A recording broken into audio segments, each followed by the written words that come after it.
ওই স্বাচ্ছন্দ্যে কুলাঙ্গারা তখন বাংলাদেশের ভিতরে নেমেছে চাঁদাবাজির জন্য।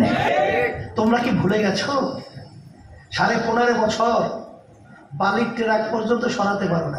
ইসলামী আন্দোলন বাংলাদেশ এবং তার সহযোগী সংগঠন সহ ওলামায়ে কেরাম এবং যারা ইসলামী নীতি আদর্শ লালন করে তারা তখন নেমেছিল সংখ্যালঘুদের জান মাল ইজ্জতের হেফাজতের দায়িত্বে। তখন তারা রাস্তায় নেমেছিল মানুষের কষ্ট লাঘবের জন্য, ট্রাফিকের সিগন্যাল দায়িত্ব পালন করার জন্য।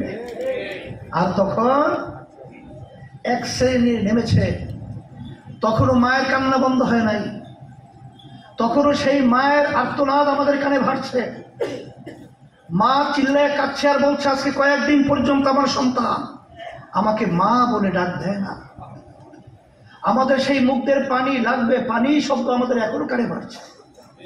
সে আবু সাইদের 2 হাত প্রসারিত করে বুকের ভিতরে গুলি নিয়ে রাস্তায় লুটিয়ে ফেলেছে, সেই দৃশ্য আমাদের চোখে ভাসছে। আর তখন ওই স্বাচ্ছন্দ্যে কুলাঙ্গারা তখন বাংলাদেশের ভিতরে নেমেছে চাঁদাবাজির জন্য। তখন ওরা নেমেছে টেন্ডারবাজির জন্য, ওরা তখন নেমেছে স্টেশন দখল করার জন্য, ঘাট দখল করার জন্য।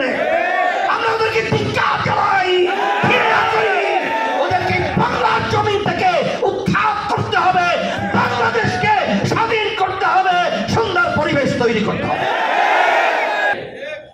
সেই লক্ষ্যে ইসলামী আন্দোলন বাংলাদেশ এবং ওলামায়ে কেরামদের নিয়ে পরামর্শ ভিত্তিক আমরা সিদ্ধান্ত নিয়েছি, আল্লাহ যদি কবুল করেন আমরা যেন ইসলামের পক্ষে একটা বাক্স পাঠাতে পারি। সেই লক্ষ্যে আমাদের কার্যক্রম চলছে। সারা আল্লাহর রহমতে ভালো। এইটা দেখে ওই ফ্যাসিস্ট চরিত্র এবং চাঁদাবাজ খুনিরা, টাকা পাচারকারীরা এখন সহ্য করতে পারছে না। এখন তারা লেগেছে ওলামায়ে কেরামদের বিরুদ্ধে, চরমনের বিরুদ্ধে, এবং বিশেষ করে যাদের ডাকে 5ই আগস্ট অভ্যুত্থান হলো ওদেরকে আজকে বিভিন্ন পর্যায়ে সমালোচনা করছে। তোমরা কি ভুলে গেছো 15.5 বছর বালির ট্রাক পর্যন্ত সরাতে পারো না। আর এদের ডাকে ছাত্র জনতা যখন রাস্তায় নেমে এসেছিল তখন এই ফ্যাসিস্ট ভাত পাক করেও খেয়ে যেতে পারে নাই। আজকে তাদের অবদান, আজকে তোমরা বিভিন্ন কাজে সমালোচনা করছো, তোমাদেরকে আমরা ঘৃণা জানাই। আমরা তোমাদের এই আচরণকে আমরা একটা ভালো চোখে ভালো নজরে দেখছি না।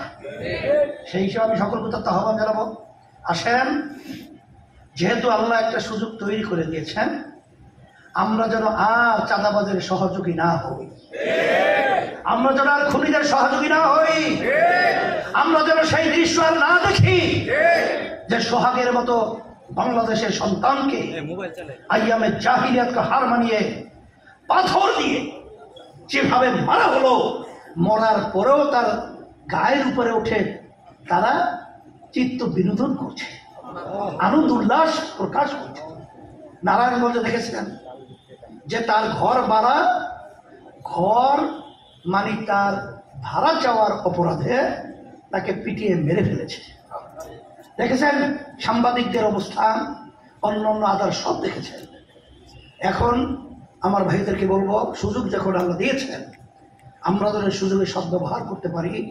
আমরা একাকার হয়ে আমরা যেন আর বিদেশি তাবেদারি, বিদেশ যেন আমাদেরকে গোলাম বানিয়ে না রাখতে পারে।